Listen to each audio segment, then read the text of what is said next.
From Montana's news leader, this is the MTN Noon News.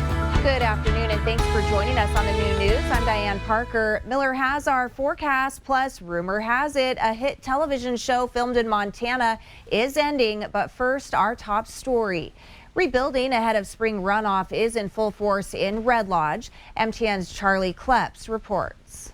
I'm standing near the corner of Broadway Avenue and 19th Street in Red Lodge, and as you can see behind me, construction is underway as the community continues to try and rebuild from last summer's historic floods.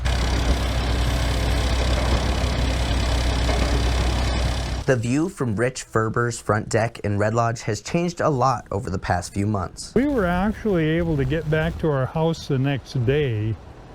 And the devastation was just unbelievable. From trees and beautiful scenery to rushing floodwaters and now heavy construction machinery. But you won't hear any complaints from Ferber. Those guys work all day long, every day. There's no days off. They're coming in and they're getting it done before high water this spring. This section of road became a steam bed during the floods. This wall was washed away completely. Rock Creek poured down the highway and into town, and no one can forget images like these of homes piled to the ceiling with debris. The entire neighborhood was walking up and down the street because we were losing trees right and left. Project manager Tyler Kearns understands the sense of urgency behind the project, rebuilding the wall to prevent future flooding. We know what's coming, and we said we would get there, and so we will. And he knows how important it is that the job is done right. We have a system that we can install in the timeline we need, and we'll also, meet the challenges of future storm events that won't cause catastrophic failures. Kearns says the construction is moving north to south along Rock Creek, with hopes the work will be done by mid-June. They're in the neighborhood of almost twice as tall as the existing wall system. Quite a bit deeper, quite a bit more robust. Shouldn't have any of the issues down the road with the next flood event. Music to the ears of Rich Ferber, although he knows his view from his front deck will never be the same. I can't imagine ever in the rest of my life ever looking across there and not knowing what it used to look like. In Red Lodge, Charlie Kleps, MTN News. An avalanche this past week caught two skiers in the Flathead Range and carried them away. MTN's Sean Wells has the very latest.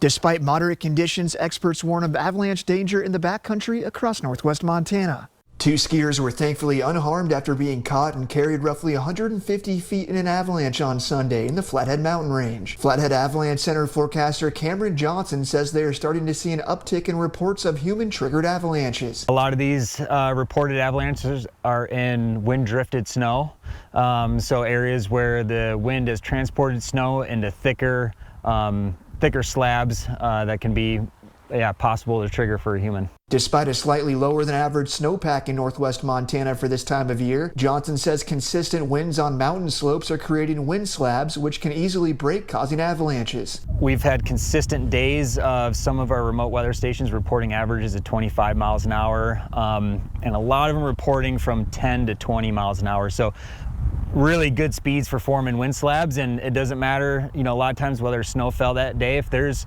loose snow sitting on the surface and the winds pick up, it's a recipe for wind slabs. Johnson says the group of skiers caught in Sunday's avalanche reported the information to the Avalanche Center's observations page. He says that information is valuable because it allows professional forecasters to further analyze the avalanche area and warn others of potential danger. The best way to learn about avalanches is by looking at them, and so we can glean a lot of information from these events. Johnson advises backcountry enthusiasts to check their website daily for an updated avalanche forecast and to always be prepared for the worst to happen. Have the tools, shovel, beacon, probe, and know how to use those, and have a partner in case unforeseen happens and you do need a rescue. Two is a lot better than one in that instance. In Hungry Horse, Sean Wells, MTN News.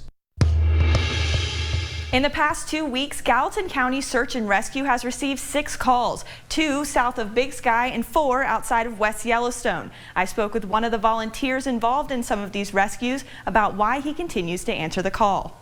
Most of the calls we've had in the last month are all snowmobile rescues, either broken bones or lost and needed help finding their way out. Big Sky section manager Mark Bradford says he joined search and rescue because he wanted to do what he thought someone else could do for him. I joined search and rescue, a long time ago, and one of the reasons that I wanted to do it was I always felt like if I was injured in the backcountry that, I'd want me to come rescue me.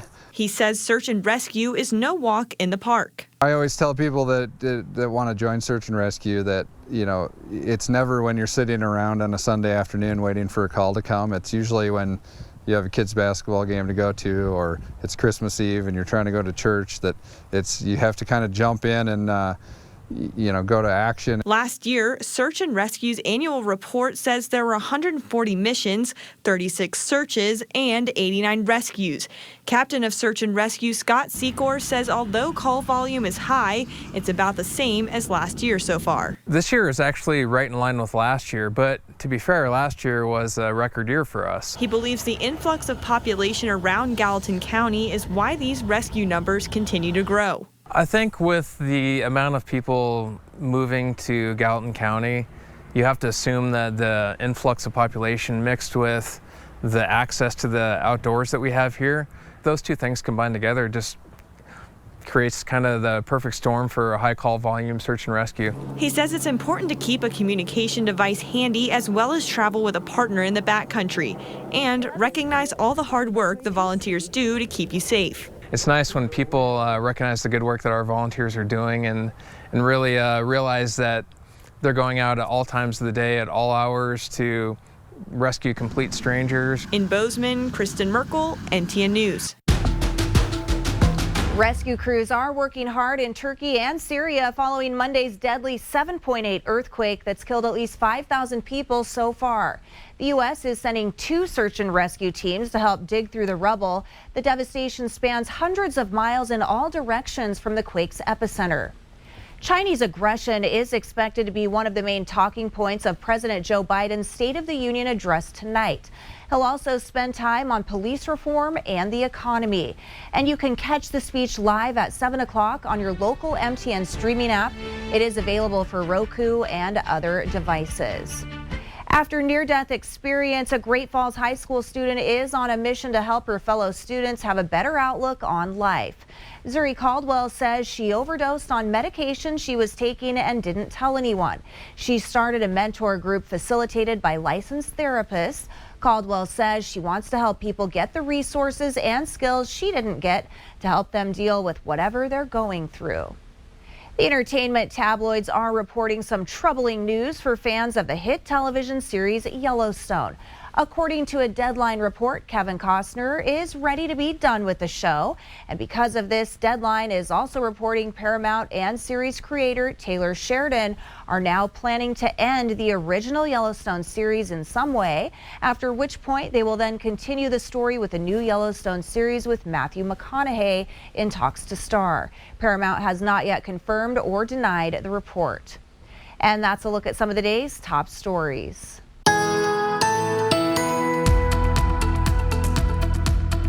Happy Tuesday, everybody. Hopefully the day treating you good so far. Pretty dry day out there, but as we head into this evening, starting to see some of that snow move in from the west. We'll tell you more about that with the main forecast coming up. Let's take a look at the conditions today across the 48s, the continental U.S. Up to about 39 today. In Bismarck, we'll get up to 53 in Kansas City. New York City up to 41. Atlanta near 70, Phoenix up to 70 today with lots of sunshine, and we'll go 59 in San Francisco. Weather headlines for the 48s, parts of the Cascades and northern Intermountain region, more heavy snow possible today. Southern plains into the middle lower Mississippi Valley, slight risk of excessive rainfall through tomorrow, and also parts of lower Mississippi Valley, slight risk of severe thunderstorms tomorrow. Very windy around the state. We'll take a look at that and this cold front coming through. What's it going to do to us? We'll let you know coming up.